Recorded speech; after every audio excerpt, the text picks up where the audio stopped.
this Tech Bite, we'll be exploring the new additions to the staff and admin portals with release 4.4. We are going to start in the staff portal. Now, you should be aware that when we had the release of 4.3, in the student menu, we had the addition of this student profile, which included just the biographical editor.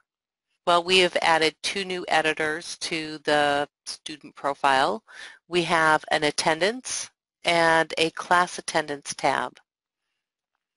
So I'm going to click on the attendance tab, and here we can see we have now access to our EWR status. That's the entry withdrawal.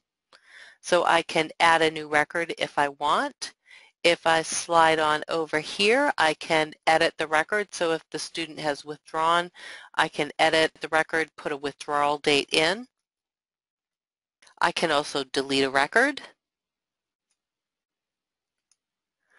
If I scroll on over to the side here, we have our daily attendance history, and we can set a range of dates of what we want to see. We are in a beta version, and this database where it's set up for the 14-15 school year, so my dates are a little crazy here, which is the 228 days. So let's set it to something more appropriate for the 14-15 school year really quickly here. All right. Let's start it on August 18th, and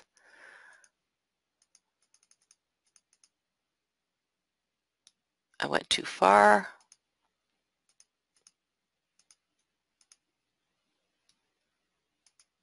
There we go. So our days are a little bit more reasonable. So it will give a history.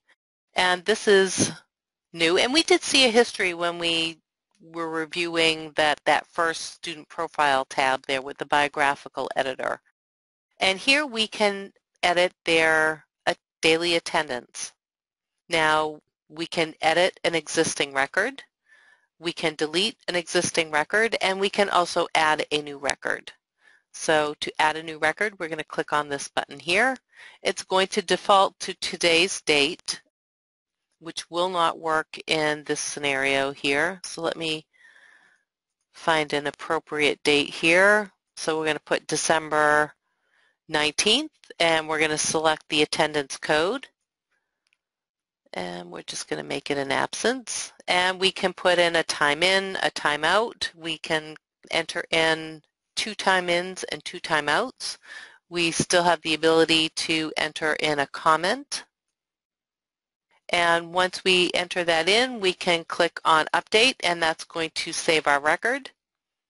If we wanted to edit a record, so if that date was incorrect or the student was actually on a college visit, we could make that change and then click on the update. And that's it for the daily attendance editor. And we have also added the class attendance editor. We're going to see let me put an appropriate date in here.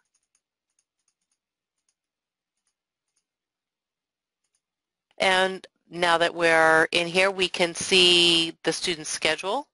We can see a history of their class attendance for any of the courses that they're registered for. And if we set this to an appropriate course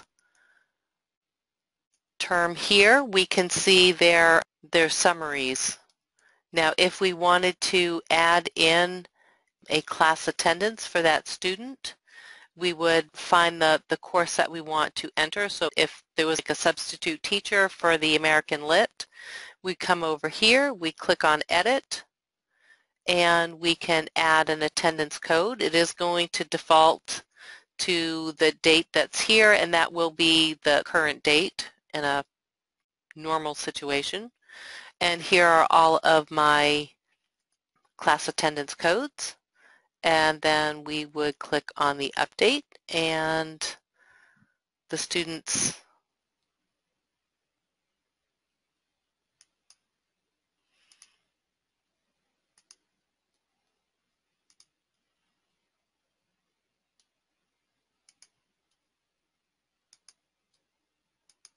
Well, this is a beta version of it, so I'm not quite sure why that is not saving. All right, and the next new feature that's been added to the staff portal is the mail merge has added a few more options. So if we click on our Manage menu and go to the Build Data Source Files, with the release of 4.3, we had biographical, we had daily attendance and class attendance. Now we have infractions committed, so we've pulled in some discipline. We have actions assigned, which is also related to discipline, and we have current grades.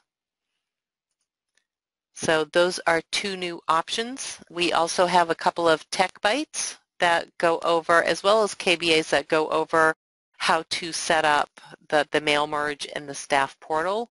If you haven't had the opportunity to use it yet, it is wonderful, and you can copy and paste your letters that you have been using for mail merge in MMS Generations and copy them into a Word document, and they're wonderful. The last new big addition to 4.4 is actually found in the admin portal. So I'm going to switch to the admin portal.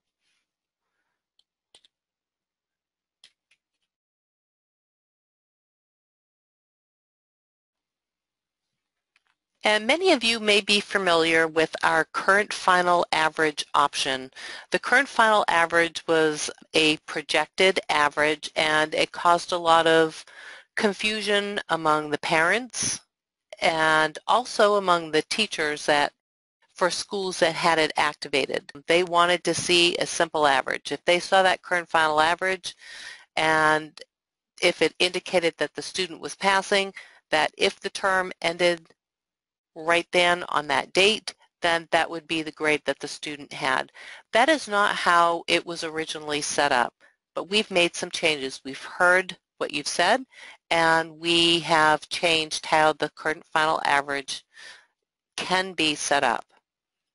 So for the current final average, if we go to Configure Averages, General Rules, just like before, you need to make sure in the target marking periods down on the bottom here that you include at least, or you need to choose one marking period that will be used for the rules for the current final average. So in this case, in my database, I have final average as being that one marking period. So you need to set that, as well as in general rules, you need to activate the current final average. You can activate it, will make it visible to your teachers, and then you have that second option of whether you want to make it available to the parents and students through their portal. So you can activate it for the teachers, but not display it to the parents and students. So once you have that set, you would click on Save Configuration. Mine's already saved, so I'm not going to click that. And then in the Configure Averages weighting option, here you're going to select your grade plan, and you're going to select your marking period, and here I have my final average, and here we have a new option, and this is the averaging method. The proportional is what was previously available for the current final average. Now we have added an option to have just a simple average, so it doesn't take into account where you are in the school year. It doesn't take into account the number of assignments that have been graded. It's just a simple average of what the student currently has been graded for. And then here you would add the weights. Items, marking periods with a weight of 0 have no value, no input towards the average, and then you can weight accordingly the rest of the marking periods that will be pulled into that current final average. And those are the highlights for the release of 4.4.